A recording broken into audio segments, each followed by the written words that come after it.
In the world of combat sports, there are names that spark fear, AEW, and sometimes outright disbelief.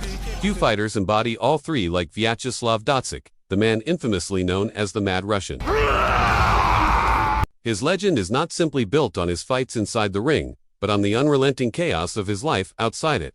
He was a fighter who seemed less like an athlete and more like a force of nature, wild beast set loose upon anyone unfortunate enough to stand across from him, with fire-red hair and a body that often looked more like an angry troll's than a sculpted professional athlete's. He smashed through opponents with shocking brutality, but behind his victories was a storm of criminality, prison time, and sheer madness that made him one of the most infamous figures in Russian fighting history. Born in 1980, Vyacheslav Datsik's earliest years already hinted at the whirlwind to come. As a child, he was uncontrollable, frequently throwing himself into street fights with reckless abandon.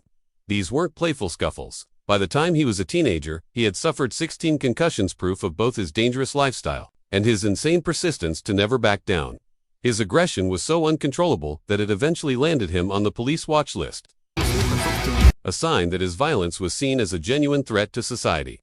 But fate took an unexpected turn when, at 18, Datsik discovered sports. To him, the idea of legally beating other men in the ring was irresistible, almost like being granted permission to unleash his rage in front of a cheering crowd. He didn't come to fighting with polished skills or technical precision, but he had something that could not be taught: monstrous raw power. It was this power that earned him the nickname Red Tarzan. In 1999, a year after stepping into the fight world, he found himself facing an opponent no one believed he could conquer: Andrei Arlovsky. Known as the Pitbull, Arlovsky would go on to become a UFC heavyweight champion, a man trained in the most disciplined gyms with years of combat sports expertise. On paper, the match looked like a complete mismatch.